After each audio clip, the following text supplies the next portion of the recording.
Bismillahirrahmanirrahim. Assalamualaikum warahmatullahi wabarakatuh. Alhamdulillahirabbil alamin. Alhamdulillahillazi hadana lihaza wa ma kunna linahtadiya laula an hadanallah. Allahumma shalli ala sayyidina Muhammad wa ala alihi wa ashabihi ajmain. Rabbi shrah li sadri wa yassir li amri wahlul 'uqdatam min lisani yafqahu qawli. Rabbi zidni ilman warzuqni fahman. Alhamdulillah sahabat-sahabat semua, kita malam hari ini insyaallah akan membahas tema titipan dari panitia ya, tentang bagaimana seorang muslimah yang masih single, masih sendiri, bisa untuk mengelola perasaan hatinya, khususnya terkait dengan perasaan kagum, suka terhadap lawan jenis dan bagaimana Islam mengaturnya.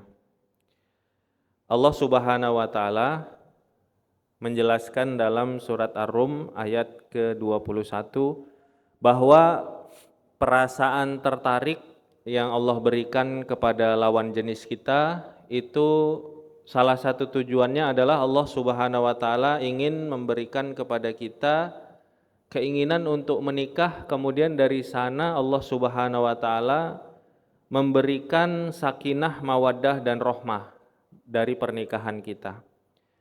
Allah Subhanahu wa taala berfirman, A'udzubillahi minasyaitonirrajim, wa min ayatihi an khalaqalakum min anfusikum azwaja. Dan jadi salah satu tanda kebesaran Allah Subhanahu wa taala adalah Allah Subhanahu wa taala memberikan rasa tertarik kepada kita, kepada pasangan kita, kepada suami atau istri, kepada pasangan hidup kita, litaskunu ilaiha, agar Allah Subhanahu wa taala yang pertama dari berpasangan tersebut Allah Subhanahu wa taala ingin memberikan kepada kita sakinah. Kemudian Allah Subhanahu wa taala ingin memberikan kepada kita wa ja'ala bainakum mawaddah wa rahmah, dan Allah ingin memberikan kepada kita mawaddah dan juga rahmah. Jadi yang perlu kita pahami adalah rasa suka kepada pasangan hidup nanti ketika kita sudah menikah itu datangnya dari Allah Subhanahu wa taala. Dan dari sana Allah Subhanahu wa taala ingin memberikan kita sakinah, mawaddah dan rahmah. Karenanya para ulama menyebutkan bahwa cinta atau perasaan kepada lawan jenis itu sejatinya adalah suci atau baik-baik saja. Nanti bagaimana yang kita mengelola perasaan tersebut yang akan menyebabkan apakah perasaan tersebut tetap baik atau malah menjerumuskan kepada kejelekan karena dia kepada hawa nafsu. Kata Buya Hamka tentang perasaan suka atau cinta kepada lawan jenis, Buya Hamka mengatakan cinta itu adalah kehendak dari Allah kepada manusia. Kalau perasaan tersebut ada di hati atau perumpamaan beliau itu ada di tanah yang tandus, tanah yang jelek, maka perasaan suka yang suci tadi itu akan menjadi sesuatu yang buruk dan akan menyiksa orang yang memilikinya, membawa kejelekan kepada orang yang memilikinya. Tapi kalau perasaan tersebut itu datang pada hati yang bersih, datang pada hati yang suci, yang baik, yang subur, maka dia akan mendatangkan kebaikan, kemuliaan, keikhlasan dan ketaatan kepada Allah Subhanahu wa taala. Jadi rasa suka itu adalah sesuatu yang manusiawi. Justru itu adalah tanda bahwa kita ini adalah makhluk. Kan rasa suka itu kadang-kadang nggak bisa kita jelaskan kan? Tidak bisa kita kuantifikasikan. Justru itu adalah tanda bahwa kita ini adalah ciptaannya Allah Subhanahu wa taala yang tidak bisa mengatur keseluruhan hidup kita. Tapi rasa cinta, rasa suka kepada lawan jenis tersebut, kata Buya Hamka, tergantung bagaimana hati kita menerimanya. Kalau hati seseorang tersebut itu ada penyakit hatinya, banyak diikutin oleh hawa nafsu, maka rasa cinta tersebut yang awalnya tujuannya baik malah akan menjadi sesuatu yang merusak. Nah, sahabat-sahabat semua, setan itu senang untuk membuat rasa yang baik tadi itu menjadi sesuatu yang jelek. Dia akan menggoda manusia untuk menjadikan rasa suka kepada lawan jenis itu menjadi salah satu senjatanya setan untuk kita itu bermaksiat kepada Allah Subhanahu wa taala. Dan zaman sekarang kita merasakan bahwa perasaan suka, perasaan ingin menikah dengan seseorang itu seperti sulit untuk dibawa ke dalam hubungan yang baik gitu. Dibawa kepada hubungan yang namanya itu pernikahan. Maksiat itu seperti banyak jalan kemudahan, sementara jalan halal, jalan menikah seperti banyak tantangan. Tantangan ekonomi, tantangan ketakutan karena banyaknya berita, tantangan ekspektasi dari orang tua, ya kan? Tantangan karir, tantangan pendidikan dan lain sebagainya. Sementara untuk bermaksiat sekarang itu sangat dimudahkan. Nah, sudah muncul belum ya? Kita ini belajar. Nah, belajar bahwa perasaan tersebut itu benar-benar bagaimana kita kelola dengan baik agar membawa kepada apa yang sebenarnya Allah inginkan.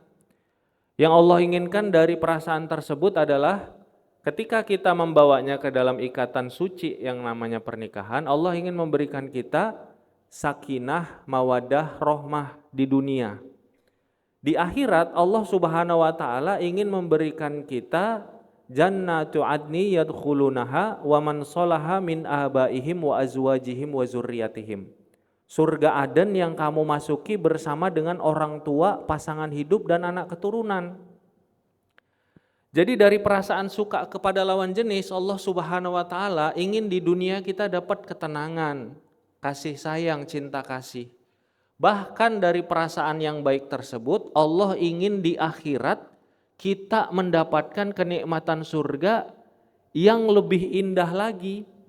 Karena kita menikmati keindahan bersama dengan orang yang kita cintai. Bapak-bapak, ibu-ibu, akang teteh, sahabat-sahabat semua pasti merasakan kalau kita jalan-jalan ke tempat yang indah, misalnya di Indonesia kemana ya, kita ke Lombok atau kita naik Gunung Rinjani. Tapi kita jalan-jalannya, travelingnya sendiri. Cenderung bahagia atau cenderung sepi itu? Sepi kan? Saya kadang kalau ngisi acara gitu ya, diundang ke Bukit Tinggi, diundang ke Lombok, diundang ke Bali, diundang kemana tempat-tempat yang indah, itu pasti ada perasaan saya ingin ngajak istri dan anak-anak saya ke tempat ini lagi. Kenapa? Karena berjalan atau menikmati pemandangan yang indah tapi sendiri itu pasti ada perasaan yang kurang. Makanya kata sebagian ulama, salah satu nikmat indahnya surga itu adalah ketika Allah memberikan kita kenikmatan berupa istana, makanan, minuman, pemandangan dan seluruh nikmat di surga bersama dengan orang yang kita cintai. Makanya dalam surat Ar-Ra'd tadi ayat ke-23 Allah menjelaskan kenikmatan surga itu bukan hanya tentang nikmat makanan, minuman, sungai-sungai, kebun-kebun, istana, sofa-sofa dan lain sebagainya, tapi ada kenikmatan yang yaitu kenikmatan kita di sana bersama dengan orang-orang tercinta. Di antaranya orang tua kita, pasangan hidup kita dan anak keturunan.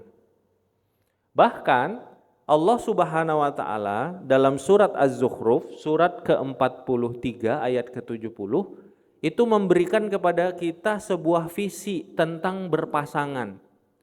Allah Subhanahu wa taala berfirman, "Udkhulul jannah antum wa azwajukum tuhbarun." Masuklah ke dalam surga, kamu dan pasangan hidupmu akan dibahagiakan. Kamu dan istrimu, kamu dan suamimu akan dibahagiakan. Seolah-olah kita memahami bahwa tujuan Allah Subhanahu wa taala memberikan kita perasaan awal cinta atau suka kepada lawan jenis adalah di dunia kita diberikan sakinah mawaddah rahmah, di akhirat kita ingin diberikan kenikmatan surga yang lebih baik lagi dengan berpasangan bersama dengan istri atau suami kita di surganya Allah Subhanahu wa taala. Nah, dah. Oh iya. Antum wa azwajukum tuhbarun. Kamu bersama dengan pasangan hidup kamu itu akan dibahagiakan. Nah, sahabat-sahabat semua, kalau Allah Subhanahu wa taala punya keinginan atau punya tujuan yang sangat baik, berarti rasa suka itu yang datangnya dari Allah Subhanahu wa taala itu perlu kita kelola agar perasaan tersebut sesuai dengan apa yang tujuan Allah berikan kepada kita. Apa tujuan yang Allah berikan kepada kita. Nah, tapi hati-hati karena apa? Karena dalam proses menuju ke sana, ya Allah Subhanahu wa taala memang memberikan izin kepada setan untuk menggoda kita. Sehingga perasaan-perasaan yang baik tersebut kadang-kadang bukan sesuai dengan tujuan awalnya agar kita bisa berpasangan, menikah, membangun keluarga sakinah mawaddah rahmah dan masuk surga sampai bareng-bareng masuk surga sama-sama ke jannah. Tapi di dunia ternyata kita digoda oleh setan terkait dengan perasaan tersebut. Nah, ada sebuah kisah, ya, ada sebuah kisah seorang yang soleh dari Bani Israel, ya. Ini dikisahkan oleh Wahab bin Munabbih. Jadi ini mungkin sebagian kita ini pernah mendengar kisah ini, ya. Ya, ada seorang yang dia taat beribadah dari Bani Israel, ya. Kemudian dia, ya, ada saudara-saudara bersaudara yang memiliki satu saudari perempuan.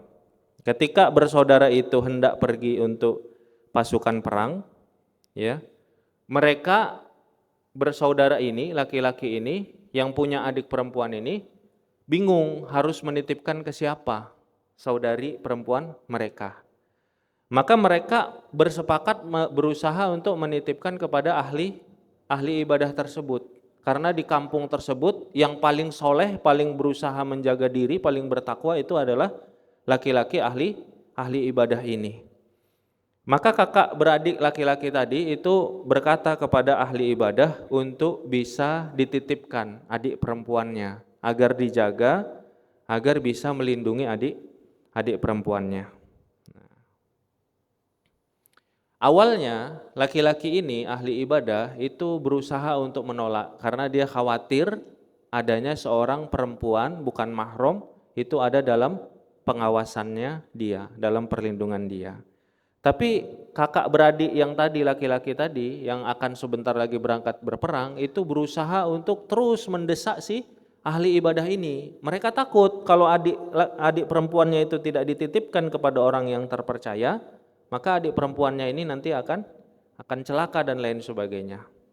Akhirnya kakak beradik tadi, laki-laki dua orang tadi itu berhasil meyakinkan ahli ibadah Bani Israel ini.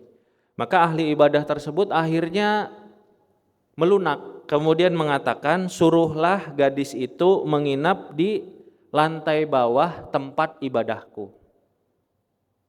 Gimana? Suruhlah dia ada di lantai bawah tempat ibadah. Jadi tidak seruangan, ya, tidak satu tempat, tapi dalam satu atap.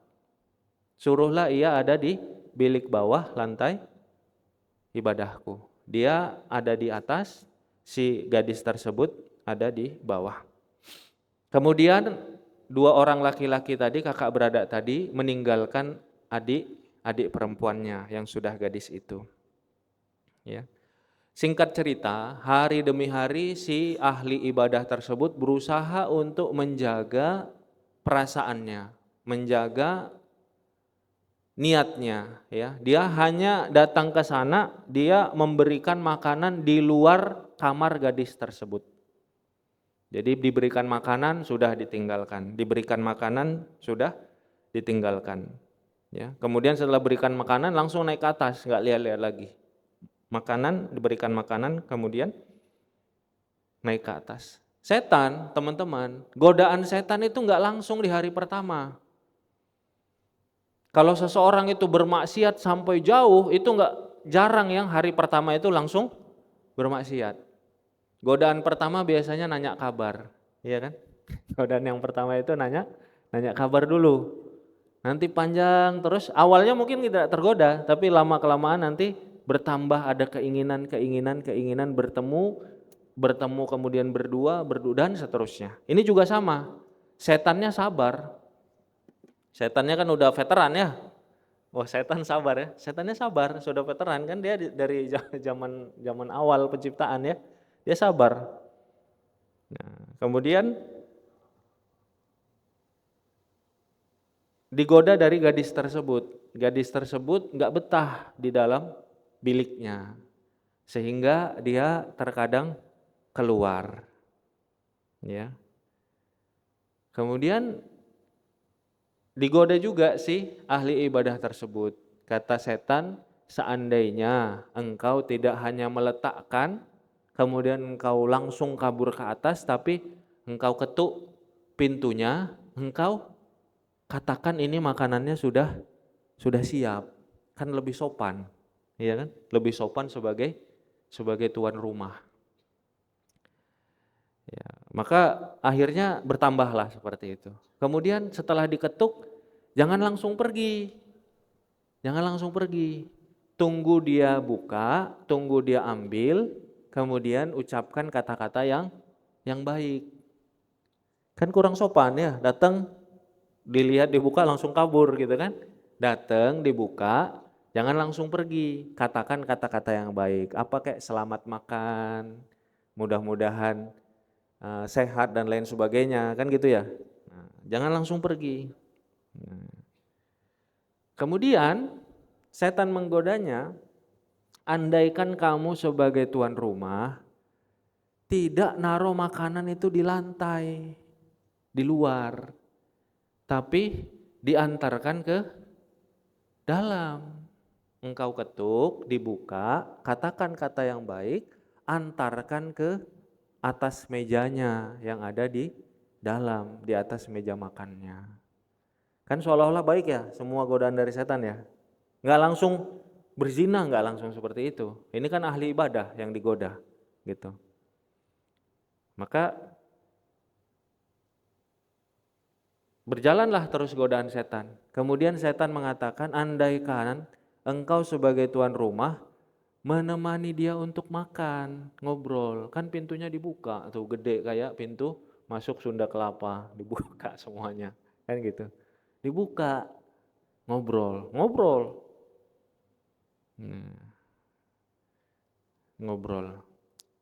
ya.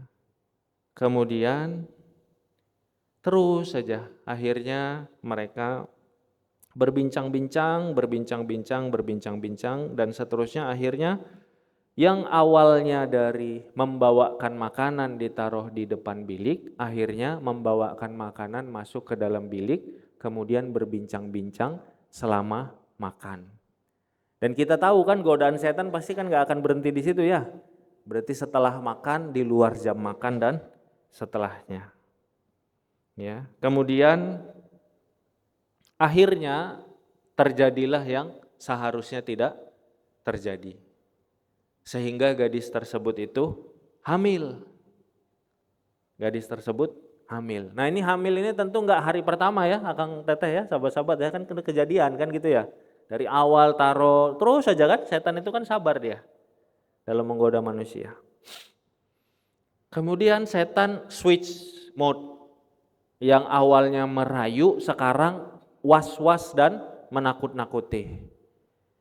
Apa pendapat dua saudara laki-lakinya kalau mereka tahu adik perempuannya yang sangat suci dan terjaga yang masih gadis ini ternyata sudah engkau nodai.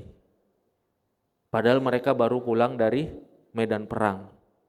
Pedangnya masih baru bau darah. Habislah lehermu, kan gitu kan?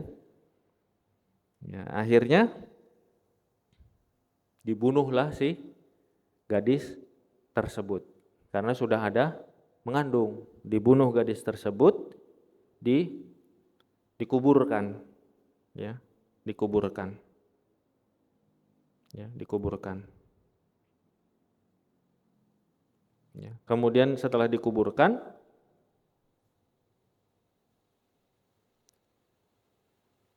kemudian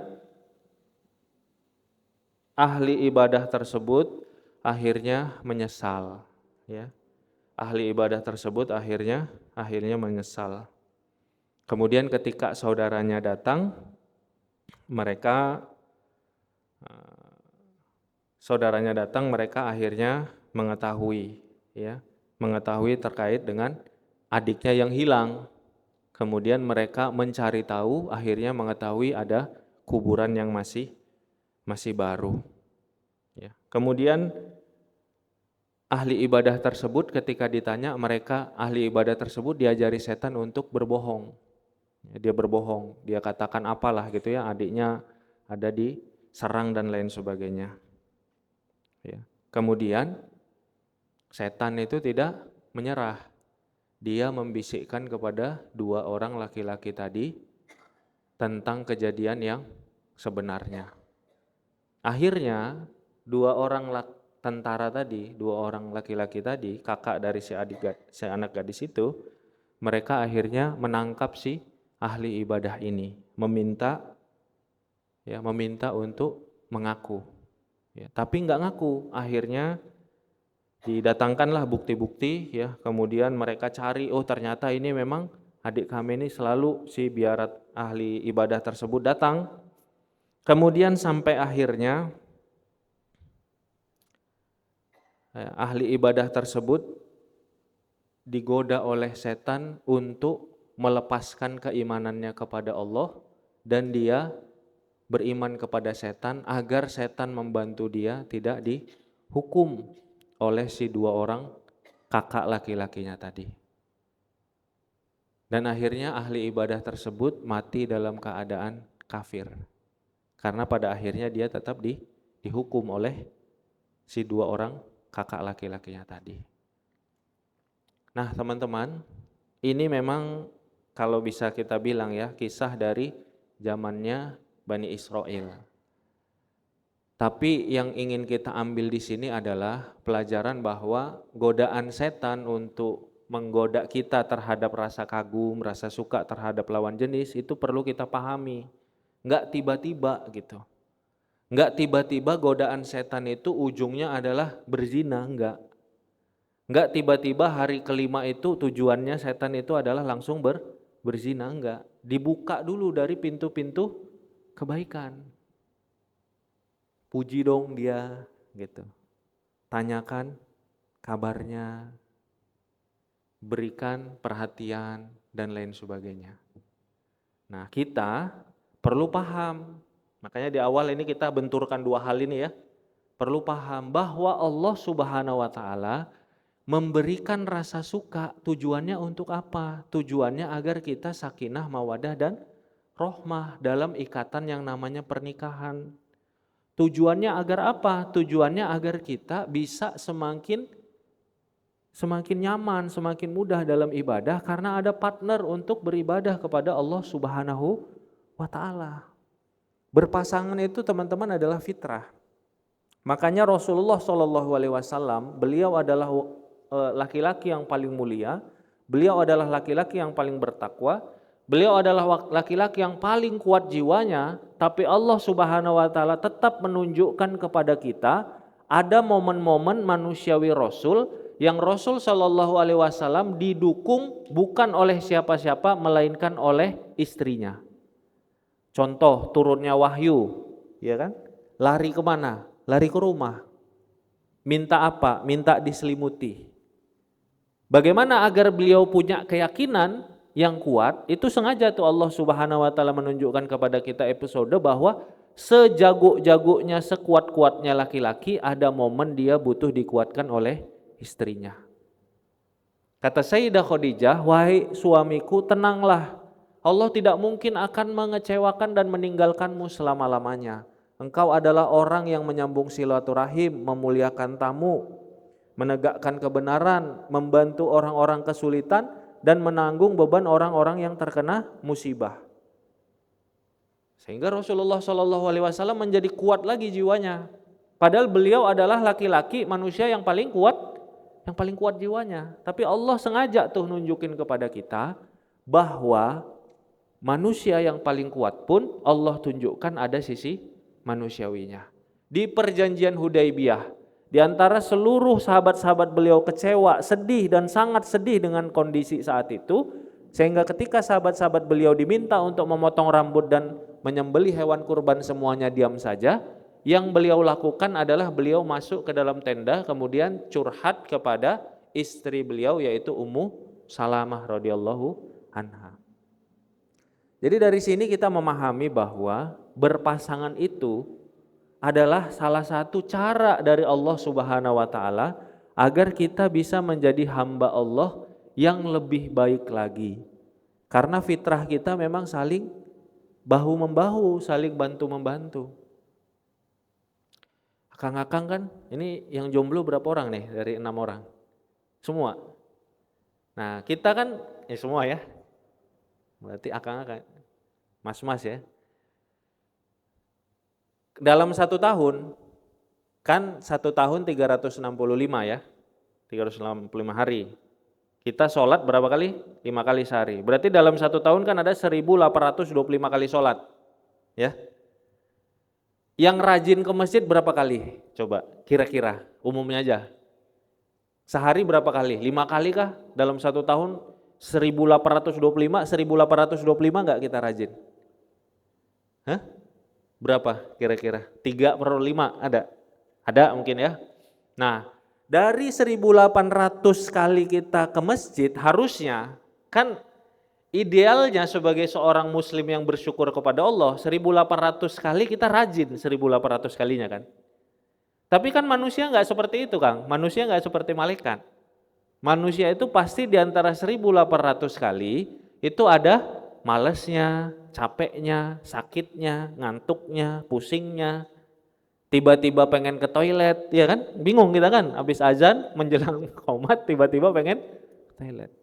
Nah di momen-momen lemah kita itu ada pasangan yang menguatkan kita. Teteh-teteh, mbak-mbak semua, dalam setahun kan ada 365 akhir malam. Tapi kan seperempatnya sedang datang bulan, berarti kan kira-kira ada seperempatnya berarti ada 800, berarti kan ada 2600 yang sholat malam kan, idealnya kan. Tapi apakah teteh-teteh mbak-mbak semua 260 akhir malam itu semangat terus untuk sholat malam? Bangun terus untuk sholat malam? Kan enggak, namanya manusia, iya kan? Kadang-kadang ada ngantuk walaupun bangun juga, kadang-kadang ada yang ketiduran, kadang-kadang ada yang ke toilet tapi balik lagi tidur dan lain sebagainya. Makanya dalam Islam rahimallahu rojulan, dirahmati Allah seorang laki-laki. Rahimahullahu amro'atan, dirahmati oleh Allah seorang wanita. Bagaimana wanita dan laki-laki yang dirahmati oleh Allah? Ini kan rahimahullah ini kan luar biasa ya. Kalau kita nulis Imam Syafi'i rahimahullah kan gitu kan. Imam Nawawi rahimahullah. Nah Rasul SAW memberikan cap rahimahullah kepada seorang laki-laki atau seorang perempuan. Kalau dia bangun sholat malam, dia wudhu, dia sholat 2 rakaat, kemudian dia bangunkan istrinya, barulah dapat cap rahimahullah. Sama juga seorang wanita, dia bangun sholat malam, dia bangun akhir malam, dia wudhu, dia sholat, kemudian dia bangunkan suaminya, barulah dia dapat cap rahimahullah. Apa pelajarannya? Pelajarannya adalah untuk taat dalam Islam itu memang berpasangan, gitu. Karena kalau sendirian kita bukan malaikat. Nih untuk langsung geplok-geplok. Untuk taat kita berpasangan. Karena kita itu pasti ada masa futur, ada masa capek, ada masa malas dan lain sebagainya. Kalau dalam statistika kan gini ya, kalau kita sendiri 50% peluangnya rajin, 50% malas. Kalau bareng sama istri juga sama 50% rajin, 50% malas. Tapi kalau digabung 25% sama-sama rajin, bener gak? 25% suami rajin, istri malas. 25% suami malas, istri rajin. 25% sama-sama malas. Peluang sama-sama malas itu tinggal 25%. Kan ilmu statistika kan? Iya kan, gitu kan, bener ya? Jadi peluang untuk sama-sama malas itu hanya tinggal 25%. Peluang salah satu rajin dan malas ada 25-25. Nah tinggal ganti-gantian tuh.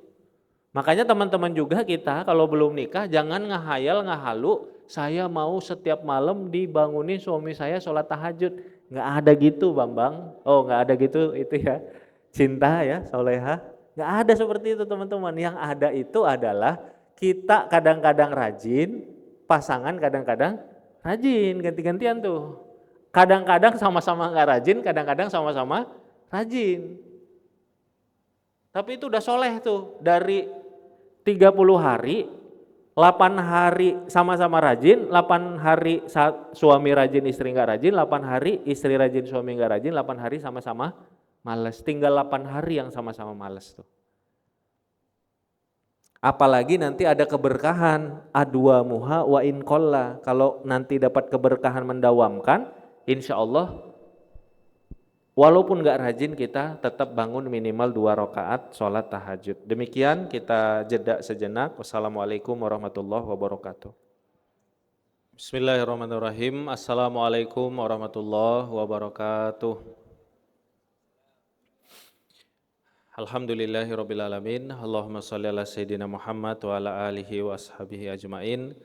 Rabbi syrah li sadri wa yassir li amri wahlul 'uqdatam min lisani yafqahu qawli. Rabbi zidni ilman warzuqni fahman. Sahabat-sahabat semua, insyaallah kita melanjutkan sedikit ya dari pembahasan tadi. Nanti setelah ini kita insyaallah ada sesi untuk tanya jawab.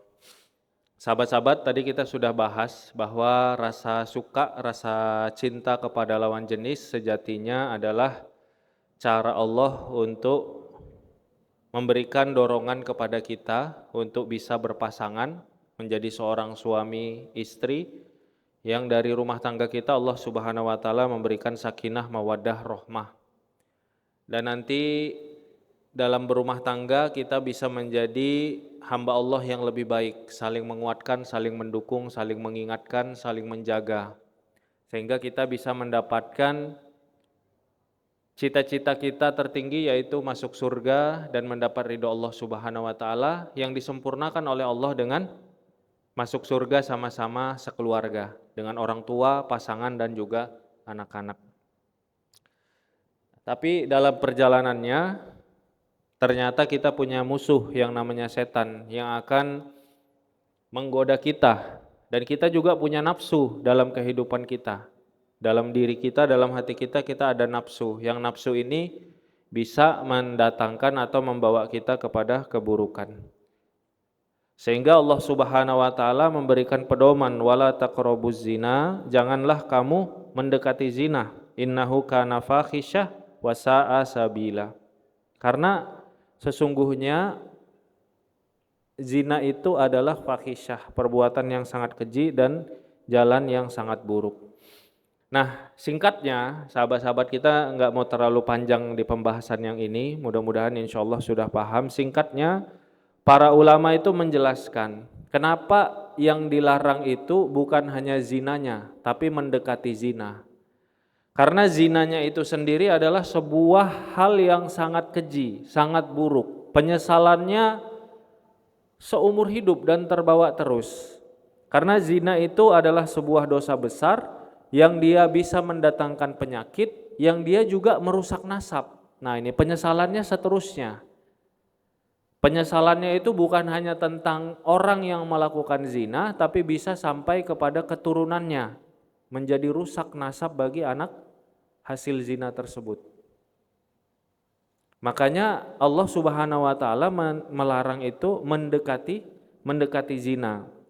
Dan para ulama menjelaskan mendekati zina itu diantaranya adalah memandang dengan syahwat, memandang aurat, berdua-duaan, hal-hal yang bisa membawa kepada potensi berzina. Jadi zinanya itu seperti jurang yang sangat dalam dan mematikan, mendekati jurang tersebut itu dilarang gitu. Mendekati jurang yang licin dan sangat dalam tersebut itu dilarang. Nah, kita kembali lagi bagaimana Allah Subhanahu wa taala menjelaskan bahwa rasa cinta kalau misalnya tanpa ketakwaan, tanpa visi yang jelas, dia hanya berujung kepada perpisahan. Kalaupun di dunia dia bersama, di akhirat dia pasti nanti akan berpisah. Ya, Allah Subhanahu wa taala menjelaskan teman-teman dekat nanti di akhirat itu akan menjadi musuh yang akan saling memberatkan. Suami istri nanti di akhirat itu akan menjadi seseorang yang saling memberatkan, saling menjadi musuh di hadapan pengadilan Allah Subhanahu wa taala. Jadi tanpa ketakwaan, kebersamaan itu pasti sementara. Di dunia saja mereka bisa berpisah. Betapa banyak orang kita lihat ketika dalam awal pernikahannya itu sangat romantis, pernikahannya resepsinya luar biasa, tapi ketika berapa bulan, berapa tahun kemudian mereka berpisah dan saling membuka aib, menjadi musuh. Itu baru di dunia. Tanpa ketakwaan, di dunia dia mungkin berpisah. Di akhirat mereka pasti menjadi musuh. Karena akan saling memberatkan. Saya seperti ini karena suami saya tidak mendidik. Saya seperti ini karena istri saya banyak menuntutnya, sehingga saya harus akhirnya korupsi dan lain sebagainya. Sehingga tanpa ketakwaan, kebersamaan itu hanya semu. Kebersamaan itu pasti akan berpisah. Kebersamaan yang awalnya bahagia, ujungnya pasti jadi petaka.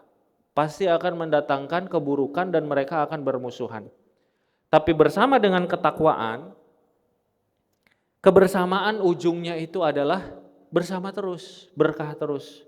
Yang tadi kita sampaikan, ujung dari kebersamaan kita yang Allah inginkan adalah udkhulul jannah antum wa azwajukum tuhbarun. Masuklah ke dalam surga, kamu dan istrimu, kamu dan suamimu akan dibahagiakan. Jadi kalau kita mau bahagia hakiki, bercinta kasih dengan suami istri yang hakiki, punya pasangan yang hakiki sampai ke surga, modal paling awalnya adalah luruskan niat kita dan pastikan kita selalu ada dalam jalan ketakwaan. Belum tentu semuanya langsung mudah ya, belum tentu semuanya langsung ringan, belum tentu tanpa ujian, tapi insya Allah akan Allah jaga sampai ke surganya Allah Subhanahu wa ta'ala. Makanya sahabat-sahabat, kita berusaha untuk memastikan ketika kita ada perasaan suka, cinta kepada lawan jenis kita perlu general check up gitu kepada perasaan kita. Ini sebenarnya cinta yang suci atau sebenarnya ini nafsu? Cuma kedoknya itu cinta gitu. Sebenarnya ini yang mana?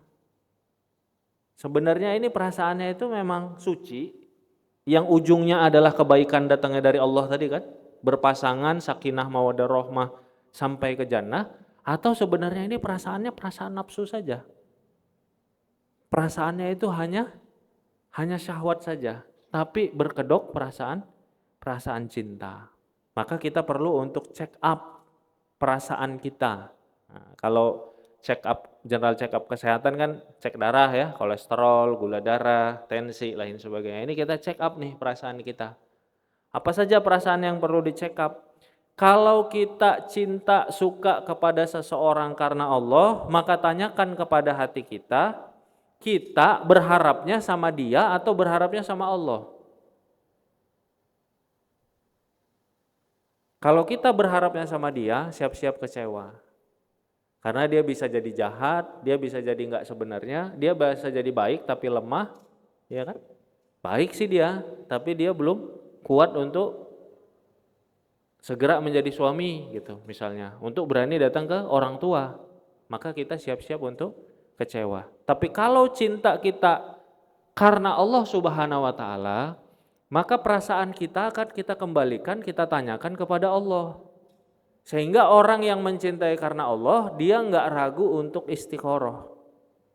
Allahumma in kunta ta'lam anna hadzal amr, ya Allah jika engkau mengetahui bahwa urusan ini, mau menikah dengan laki-laki ini atau perempuan ini, khairul li fi dini wa ma'ashi wa akibati amri, baik bagiku duniaku, akhiratku dan akibatnya bagiku, faqdurhuli, maka takdirkan untukku, wa yashiruli, maka mudahkan untukku, tsumma barik lifi, dan berkahi aku padanya. Jadi kita berani gitu loh, dalam mencintai itu berani nanya sama Allah. Kalau baik takdirkan, mudahkan, berkahi. Kalau enggak baik, wa in kunta ta'lam anna hadzal amr syarrul li fi dini wa ma'ashi wa aqibati amri, buruk bagiku urusan ini, mau nikah sama dia. Buruk untuk akhiratku, buruk bagi akibatnya bariku, maka fasrifni anhu, jauhkan aku darinya, wasrifhu anni, jauhkan ia dariku. Faqdurhuli khaira kana haitsu, dan takdirkan, tunjukkan takdir terbaik untukku dimanapun ia berada. Summa ardini fih, kemudian buat aku itu ridho kepada takdir itu. Jadi kita nggak takut kalau misalnya memang menurut Allah itu buruk, jauhkan aku darinya, jauhkan dia dariku yang buruk itu. Tunjukkan takdir yang baik yang menurutmu ya Allah. Kalau yang laki-laki yang menurut kita baik ini menurut Allah nggak baik, ya berarti tunjukkan yang baiknya ya Allah, kan gitu. Kemudian buat hatiku itu ridho. Jadi orang yang cintanya karena Allah, dia nggak salah menempatkan pengharapannya, bukan kepada manusia, kepada Allah Subhanahu wa taala. Manusia itu bisa mati, ya kan? Manusia itu bisa salah, manusia itu lemah, manusia itu bisa lupa, tidak terima kasih dan lain sebagainya. Tapi kalau kepada Allah Subhanahu wa taala, Allah tidak pernah mati, tidak pernah tidur, tidak pernah lupa, tidak pernah lalai, dan pasti selalu memberikan yang terbaik kepada kita. Yang pertama, check up-nya ya. Harapan kita kepada Allah atau kepada Dia. Bukan tanpa harapan ya, berharap juga, tapi kita tanya ke Allah, benar enggak ini Allah harapanku? Kalau enggak benar, tunjukkan yang terbaik. Nah, yang kedua, kalau karena Allah, maka kita itu, ingatan kita kepada Dia langsung menyadarkan kita bahwa kita perlu lebih banyak mengingat Allah. Karena kita sadar bahwa rasa suka ini itu enggak akan kemana-mana kalau tanpa seizin Allah Subhanahu wa ta'ala. Saya dulu sahabat-sahabat waktu mau nikah itu merasa jadi makhluk Allah yang sangat lemah. Kalau mau ikut, kayak sekarang kan ada tes kemampuan akademik ya, anak SMP, SMA, anak saya kemarin baru tes ya SD. Kalau kita mau ujian, itu kan kita sebenarnya logikanya kita semangat belajar, kerjakan kisi-kisi, kemungkinan lulus, kan gitu, benar ya? Tapi kalau kita mau nikah, enggak sesimpel itu teman-teman. Enggak ada kisi-kisi yang kita kerjakan.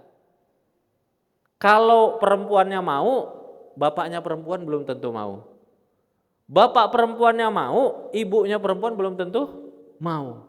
Perempuannya mau, bapaknya mau, ibunya mau, neneknya ditanyain lagi, mau atau enggak? Kakeknya ditanyain. Kalau sudah mau, nanti tiba-tiba dari paman bibi yang entah keberapa, itu bisa jadi memberikan pendapat. Belum lagi dari kakaknya, adiknya dan lain sebagainya. Jadi lemahlah kita. Kalau ujian kan simpel ya. Kita mau ujian misalnya, setelah ini misalnya ada ujian, ya teman-teman tinggal catat-catat aja kan apa yang saya sampaikan, ujian pasti dari situ gitu. Tapi kalau nikah, banyak sekali faktornya. Nggak ada yang jamin bahwa karena kita ganteng kita cepat nikah, nggak ada. Betapa banyak orang yang ganteng kayak akang-akang ini belum nikah misalnya. Ya kan? Nggak ada yang jaminan orang kaya cepat nikah, nggak ada yang jaminan orang jabatan tinggi cepat nikah, nggak ada jaminan. Nggak ada jaminan kita juga diterima karena itu. Kita hartanya banyak, nikah sama orang terkaya nomor 57, harta kita jadi dikit itu, nggak ada jaminan, ya kan? Gaji puluhan juta, nikah sama yang jauh lebih dari itu, nggak ada jaminan. Nah, jadi mengingat Allah, nah yang paling jelas nih checklistnya, kalau kita cinta karena Allah, kita melakukan yang Allah cintai atau tidak, kita menjauhi yang Allah benci atau tidak, itu sebenarnya yang paling jelas. Kalau kita mengatakan cinta kita karena Allah, pasti kita akan berusaha melakukan yang Allah cintai. Kalau kita bilang kita cinta sama ibu kita, pasti kita akan melakukan apa yang ibu kita cintai. Kalau kebalikannya, palsu tuh, bohong. Udah jelas. Kalau kita cinta kepada Allah, pasti kita akan menjauhi yang Allah benci. Salah satu yang Allah cintai adalah kita bermujahadah, berjuang membawa rasa cinta itu kepada pernikahan. Kan tadi kan tujuan rasa itu kan bukan sekedar iseng doang ya. Agar kita dapat sakinah mawadah rohmah, agar kita bisa membangun keluarga yang saling menguatkan, agar kita masuk surga sama-sama bersama dengan pasangan hidup kita. Itu kita perlu terus perjelas tuh. Kalau ada perasaan cinta kepada lawan jenis, oh ini tujuannya Allah pengen saya masuk surga bersama dengan orang yang saya cintai. Allah itu ingin saya bangun keluarga sakinah mawadah rohmah yang saya saling menguatkan, saling jaga. Makanya salah satu tandanya itu kita akan berusaha membawanya kepada pernikahan. Apalagi usia kita kan sudah usia lewat 17 tahun kan? Sahabat-sahabat kan udah lewat 17 tahun semua ya? Ada yang 17 tahun? Enggak kan? 20 tahunan kan ya? Apalagi usia kita kan usia 20 tahunan. Kalau saya membahas ini di SMP atau SMA mungkin saya bahasannya kan jaga dulu lah dek gitu kan, jaga perasaan. Tapi kalau sudah 20 tahunan, 25 tahun, maka perasaan itu perlu kita pertimbangkan apakah ini akan membawa kepada pernikahan atau tidak. Ya kan udah cukup ya kalau misalnya cinta-cinta monyet mah SD, SMP, SMA kan. Kalau yang sekarang apakah dia akan jadi orang yang tepat bagi saya untuk sama-sama masuk ke dalam surga. Untuk kami dapat sakinah, dapat mawaddah, dapat rohmah, makin hidup makin nyaman, makin sejahtera. Tapi juga makin taat, makin baik ibadahnya. Sehingga Rasulullah SAW menyampaikan lam naro lil mutahabbaini mithlan nikah. Kami tidak melihat solusi bagi dua hati yang saling mencintai kecuali pernikahan. Kalau sudah dua-duanya saling mencintai, solusinya memang pernikahan. Apalagi usianya sudah usia dewasa, usia matang. Solusinya itu adalah pernikahan. Karena dulunya itu adalah maksiat, dulunya itu harus dijaga, setelah menikah justru makin jadi pahala. Ngeliatin wajah melototin ahwat gitu kan Kang. Akang di luar yang melototin gitu, pasti dilarang. Apalagi pengurus Rizka kan pasti dilarang itu. Kenapa? Karena itu maksiat gitu. Tapi kalau sama istri sok aja silahkan, pelototin lah. Yang penting gak sampai sakit mata, silahkan pelototin, silahkan dibelai, silahkan dicium pipinya. Bahkan banyak sekali sunnah-sunnah Rasulullah yang itu merupakan keromantisan antara suami dan istri gitu. Jadi kita melakukan hal-hal yang kita sukai itu dapat pahala justru gitu setelah menikah itu. Kenapa senang banget disisirin sama istrinya? Karena Rasul disisiri oleh istrinya. Kenapa senang banget dipakein minyak wangi sama istrinya? Karena dipakein minyak wangi sama istri beliau. Kenapa cium pipi? Karena Rasul mencium pipi istri beliau. Kenapa manggil sayang? Karena Rasul memanggil panggilan sayang. Gitu. Akang-akangnya kalah nih. Panggilan sayang aja sehari berapa kali kalah sama saya. Saya manggil istri saya sayang, cinta. Misalnya sehari saya manggil beliau kan nggak mungkin cuma 5 kali kan? Bisa jadi misalnya 100 kali, 200 kali. Itu saja sudah menang dari sisi panggilan. Belum dari sisi nafkah, ya kan? Saya nafkah Allah kasih rezeki misalnya 10, bisa jadi 10-10-nya disedekahkan dalam bentuk nafkah. Dan itu adalah pahala yang terbaik. Gitu. Kalau kita masih sendiri, dan saya kan pernah sendiri ya, kalau dapat 10 nggak mungkin lah 10-10-nya disedekahin kan, bener ya? 3 aja udah keren kan? 3 aja sudah keren. Seorang istri juga sama. Seorang istri itu dia bahkan ketika dia jaga sholat 5 waktu, as-sholatu khomsaha wa syauma syahroha wa hafizat farjaha wa ata'at zaujaha, dan dia taat kepada suaminya, nanti dia bisa masuk surga dari pintu mana saja. Teman-teman, luar biasa. Jadi Allah Subhanahu wa taala menjelaskan caranya itu adalah dengan kita menikah bagi yang memang sudah mampu. Jadi kalau ada perasaan suka, kita cross check tadi satu. Ini perasaan sukanya ini nafsu atau perasaan sukanya karena Allah. Kalau checklistnya karena Allah, berarti nanti ujungnya itu adalah berani nggak dibawa kepada pernikahan.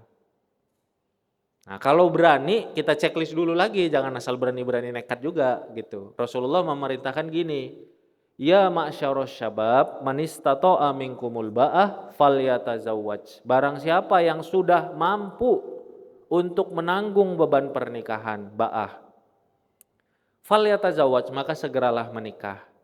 Fa innahu aghaddu lil basar wa ahsanu lil farji. Dia menundukkan pandangan dan jadi benteng bagi kemaluan. Wa man lam yastati' fa alaihi bisaum. Kalau belum mampu maka berpuasa. Fa innahu lahu wijaun, karena dia itu jadi perisai.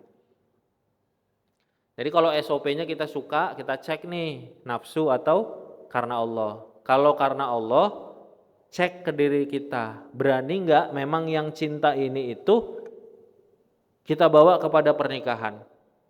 Kalau di usia kita ternyata kita nggak ngerasa belum berani, jangan-jangan itu cuma kagum dan suka biasa aja.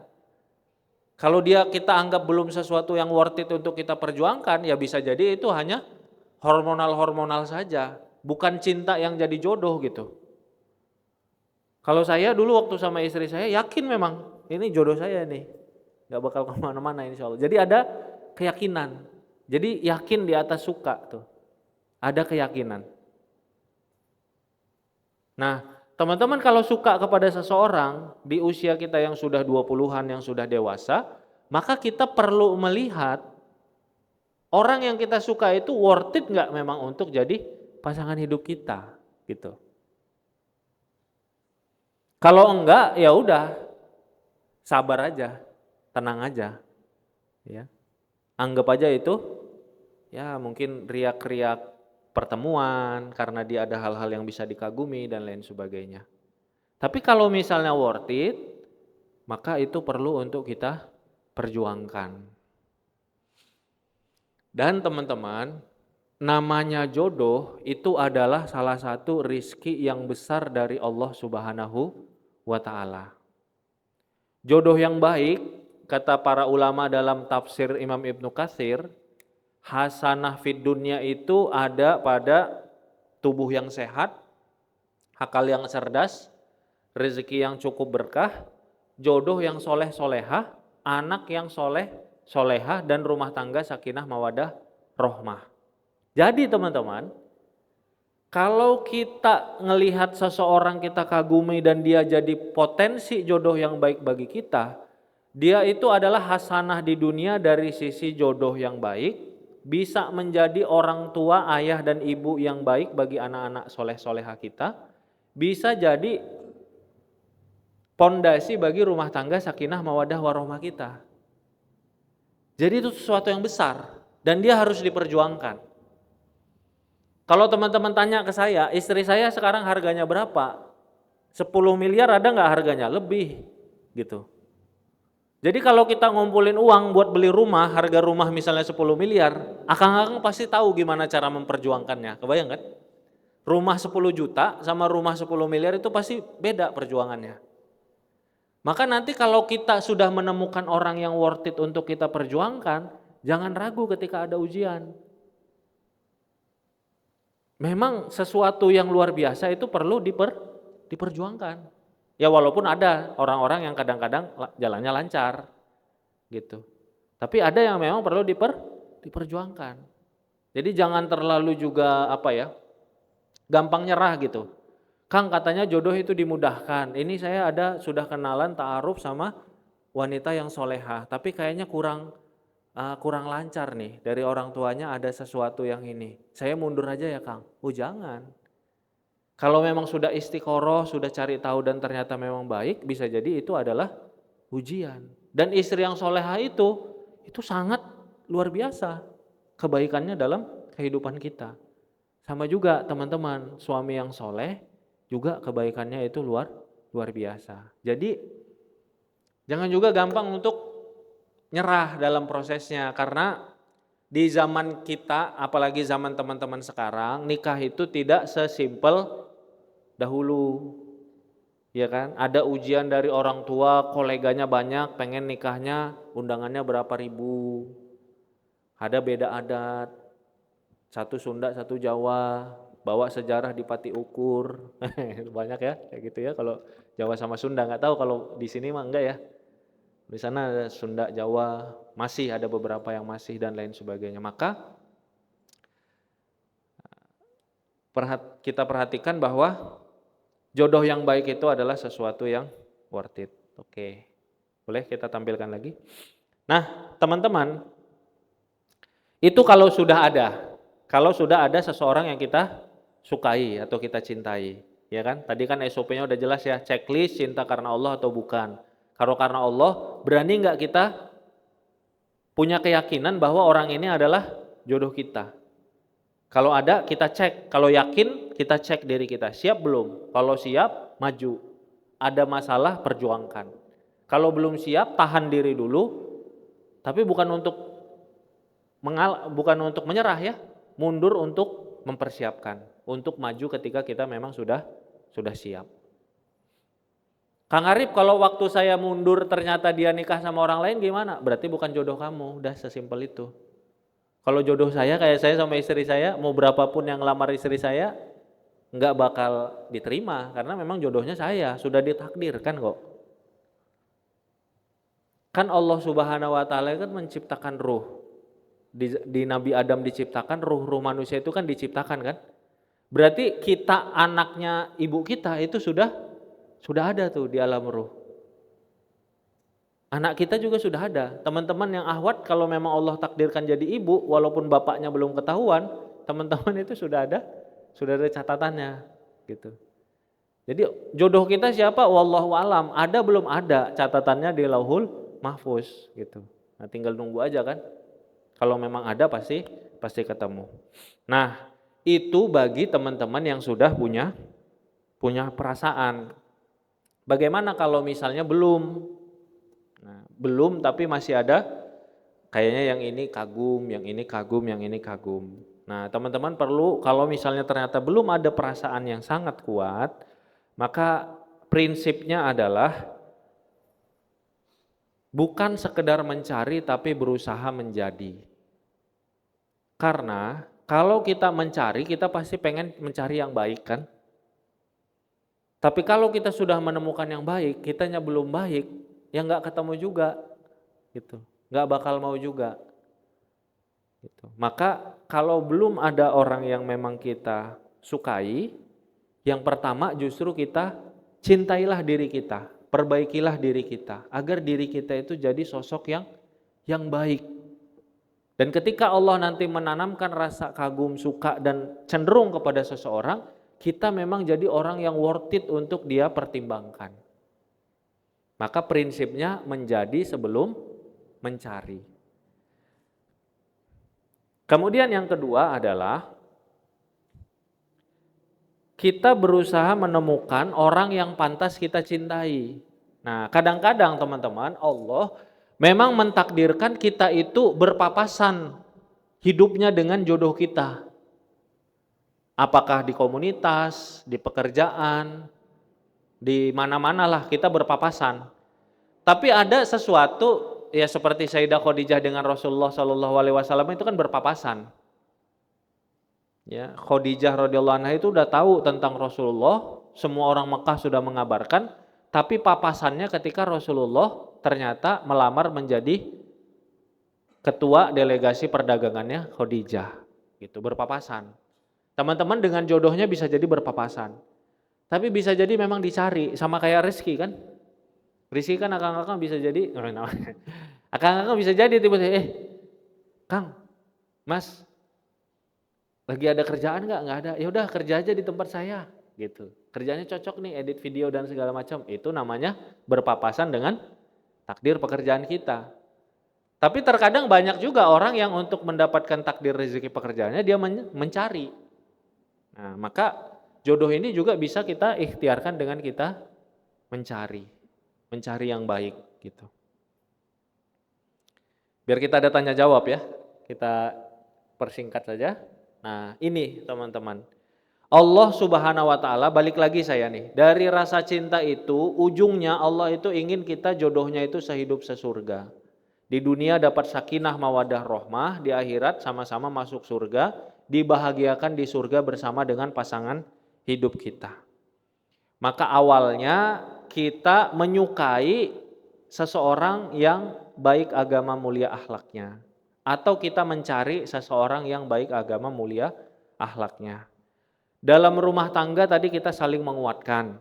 Tadi kan yang rohimahullah itu yang saling membangunkan. Kita ini manusia bukan malaikat, ada masa kita males kadang-kadang ke masjid diingatkan oleh istri. Ada kadang-kadang istri lalai untuk sholat di awal waktu diingatkan sama suami, ya kayak gitu. Ini bukan kiai sama santri, bukan. Ini adalah suami dan istri. Dia saling menguatkan. Dan akhirnya nanti dikumpulkan di surganya Allah Subhanahu wa Ta'ala. Terakhir sebagai penutup. Teman-teman, fokuslah dengan memperbaiki ikhtiar kita. Jangan terlalu memikirkan insecure, ragu sama takdir, rezeki dan jodohnya Allah Subhanahu wa Ta'ala. Karena sejatinya itu bagiannya Allah, bukan bagiannya kita. Akang teteh teman-teman mau jungkir balik, nggak tidur sampai berapa malam, kalau belum ketemu jodoh ya nggak ketemu jodoh gitu. Itu jodoh itu adalah momen Allah melihat kita sudah dapat rizki untuk beramal atau rizki dapat amanah. Ya. Tugas kita itu adalah menjemputnya dengan cara yang baik. Nah, menurut para ulama, mayoritas ulama, jodoh itu adalah bagian rizki. Dan terkait dengan rizki, Rasulullah bersabdanya gini, bertakwalah kepada Allah dan perbaguslah caramu menjemput rizki. Jadi yang Rasul perintahkan itu, perbaguslah cara dalam menjemput rizki. Dan jodoh itu bagian dari rizki.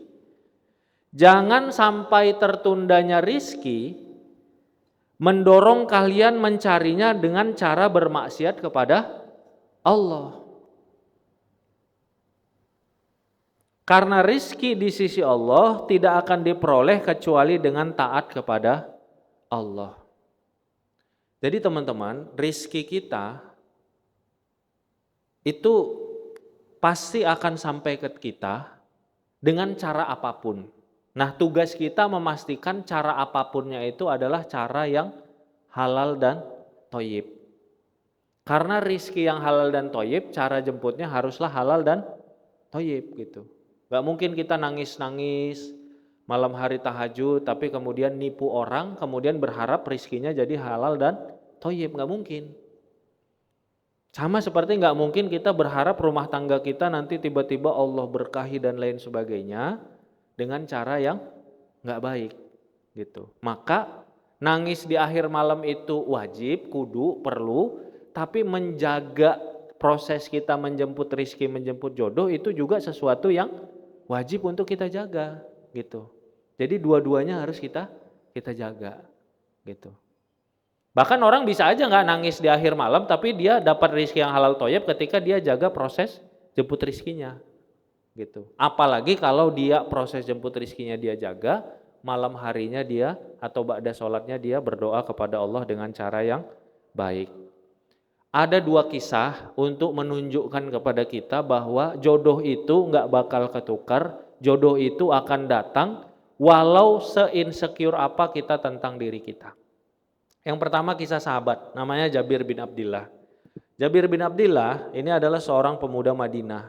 Dia salah satu dari 5 perawi hadis yang paling banyak. Makanya an Jabir bin Abdillah radhiyallahu anhu, banyak tuh Jabir bin Abdillah.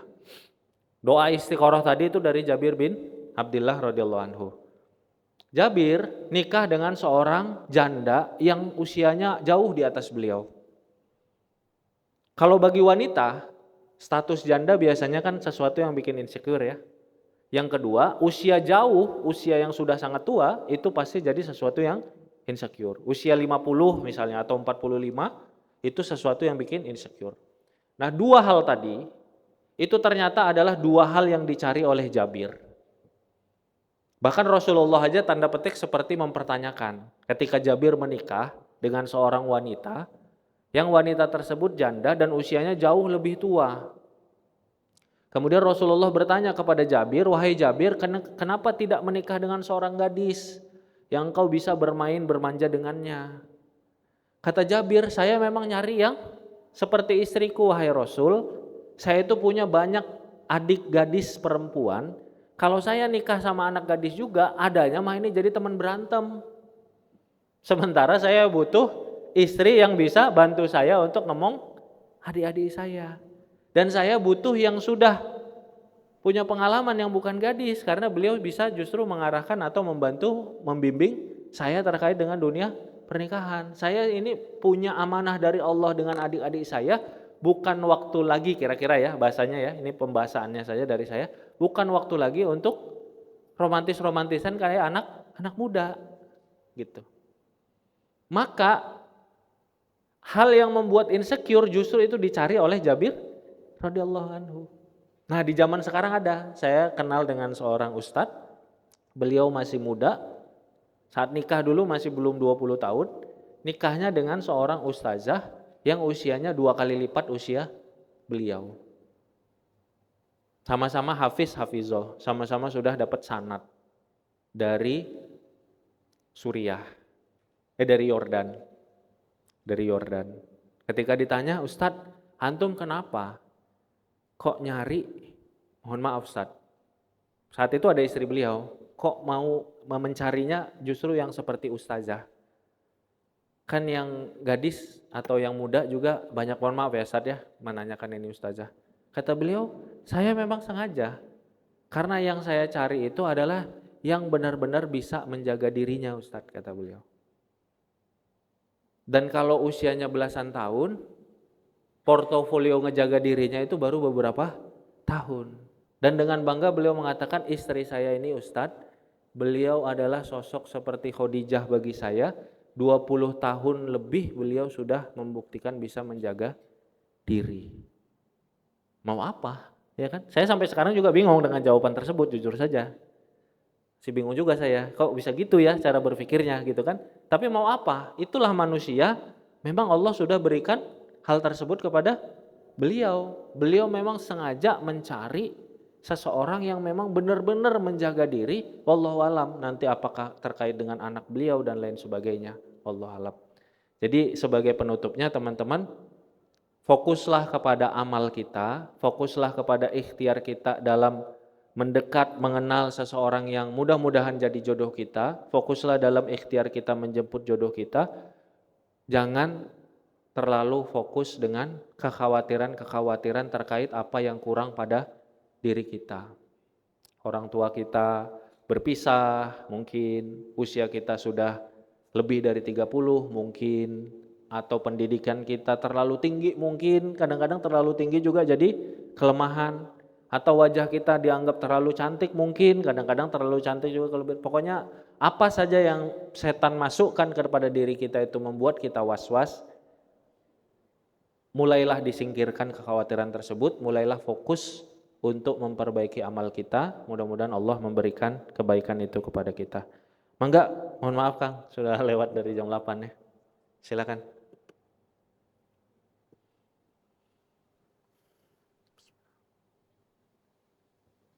Ya, bismillahirrahmanirrahim. Assalamualaikum Ustadz, izin bertanya, jika kita sedang berproses mengenal bagaimana cara mengetahui dia pasangan yang baik atau tidak. Misalkan Allah sudah menunjukkan kalau dia marah, dia akan diam dan menjauh berhari-hari tanpa kabar. Apakah itu baik atau sebaiknya kita ikhlaskan saja laki-laki tersebut? Nah gini teman-teman, ini yang tadi mungkin lebih penjelasan yang saya sampaikan. Laki-laki atau perempuan, akhir zaman ya, akhir zaman, ini kan kita nggak sedang membicara generasi para sahabat ya. Kalau dia punya dari 10 sifat, dia punya 9 atau 8 baik, punya 1 atau 2 yang kurang baik, itu dia orang soleh insya Allah. Karena teman-teman juga segitu maksimalnya, benar nggak? Ya kan? Nggak ada kan yang di depan saya ini punya 10 sifat, 10-10-nya baik, nggak ada kan? Pasti 10, 9 baik, 1 kurang baik, pasti, termasuk saya. Jadi kalau misalnya saya ada yang 9 baik, 1 kurang baik, itu di akhir zaman itu sudah cenderung jadi orang baik kan? Kan nggak mungkin Akang ketemu saya bilang saya 10-10-nya baik, nggak ada yang percaya juga. Zaman sekarang itu orang punya 10 sifat baik. Nah maka kita kalau melihat seorang laki-laki atau perempuan, yang perlu kita pahami itu hal-hal yang pokok pada dirinya, apa yang jadi red flag atau tidak. Jangan berharap perfect, karena kalau berharap perfect nggak akan ketemu. Kalau ketemu dia nggak mau sama kita, maunya sama orang lain kemungkinan. Nyari yang perfect juga, gitu.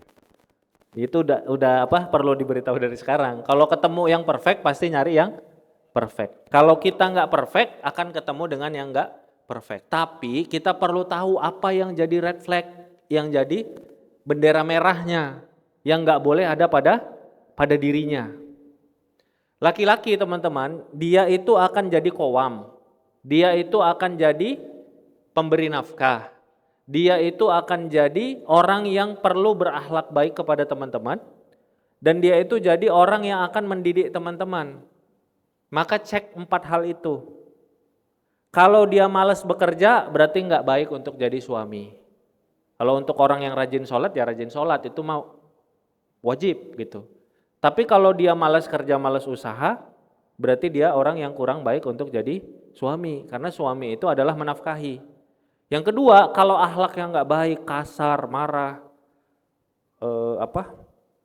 KDRT dan lain sebagainya, sudah jelas itu nggak baik.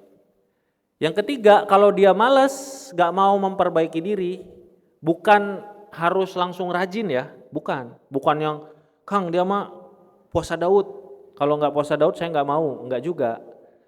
Tapi orang itu mau untuk belajar, mau untuk memperbaiki diri. Bagaimana orang yang menjadi pemimpin kalau dia gak mau belajar? Gitu. Jadi yang ketiga itu mendidik ya, mendidik itu ngelihatnya itu dia mau belajar atau enggak, memperbaiki atau enggak gitu.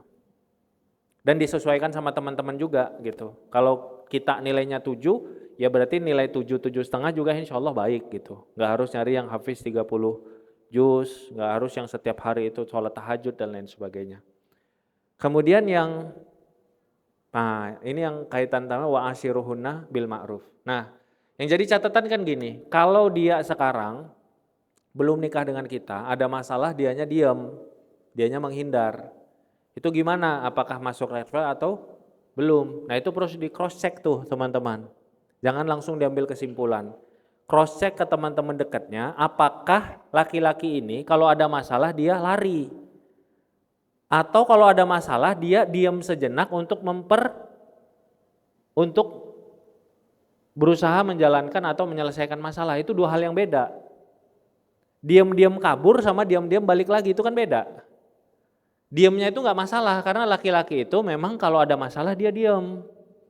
Kalau perempuan ada masalah dia curhat, itu nggak apa-apa teman-teman, nggak ada kaitan sama kesolehan, itu nggak ada. Jadi teman-teman nanti kalau udah nikah juga suaminya jangan dipaksa kalau ada masalah curhat. Laki-laki kalau ada masalah memang diam. Kalau laki-laki kita punya istri, ada masalah jangan disuruh diam. Nggak ada kaitan dengan kesolehan juga itu. Perempuan kalau ada masalah dia cerita. Yang jadi problem itu apakah dia diam dan menghindar, masalahnya diselesaikan atau enggak. Nah itu kaitan sama qawam. Kalau setiap ada masalah dia kabur, jadi panitia, ketua divisi, hari H sakit, yang ke depan tiba-tiba pusing, yang ke depan diare, wah itu masalah tuh. Berarti ketika ada tanggung jawab dia kabur, itu masalah. Nah itu mungkin ya catatannya ya. Yang red flag adalah kalau diem dan kabur itu masalah. Tapi kalau dia diam, kembali dan menyelesaikan, mudah-mudahan itu masih baik-baik saja. Ya, maka? Eh, Satu lagi Ustaz. Ya. Assalamualaikum Ustaz. Saya izin bertanya terkait niat menikah. Hmm. Saya ragu menikah karena penghasilan saya tidak terlalu besar dan ekonomi tidak menentu.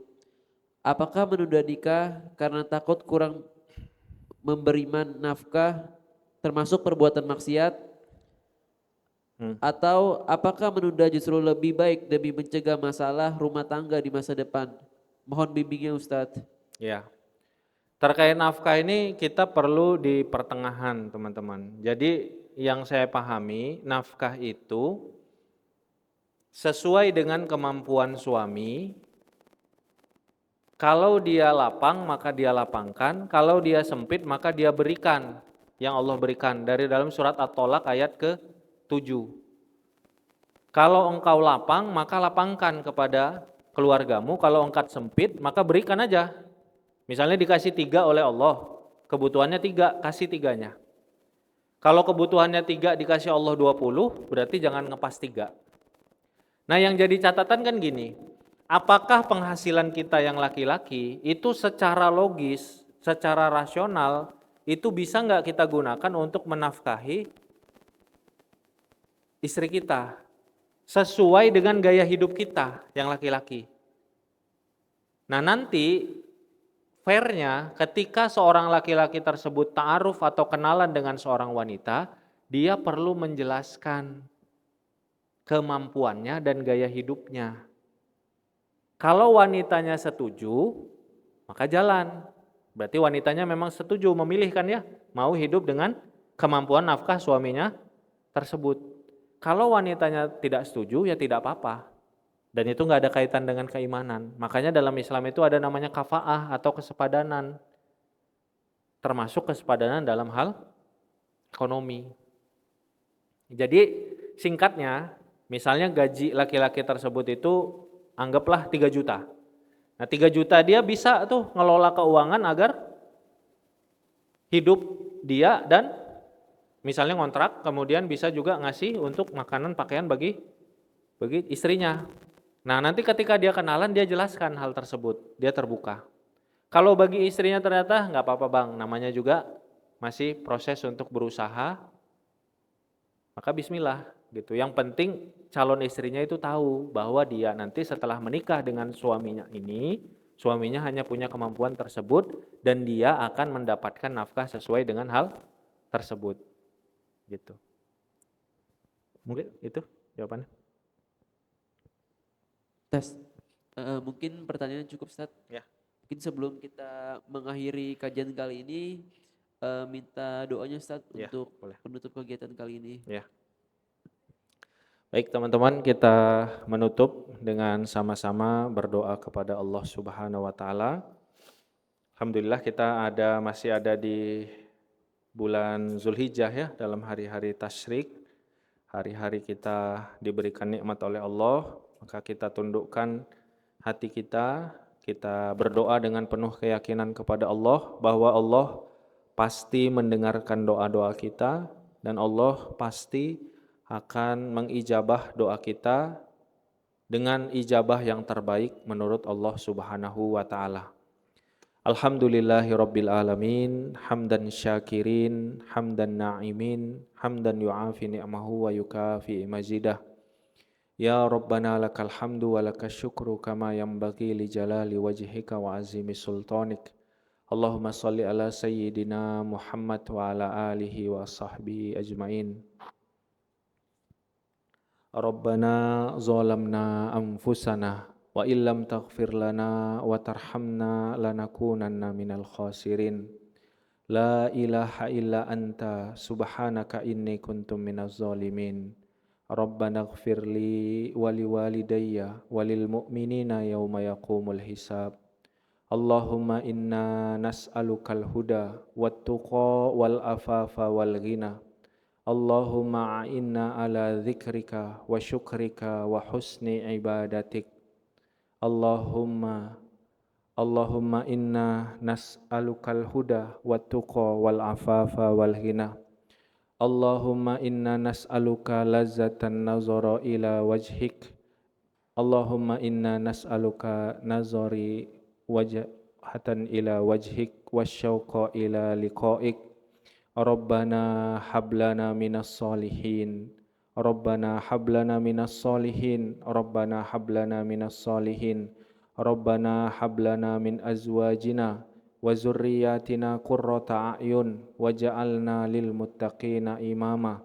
Rabbana atina fid dunya hasanah wa fil akhirati hasanah wa qina azabannar. Subhana rabbika rabbil izzati amma yasifun wassalamun alal mursalin walhamdulillahi rabbil alamin.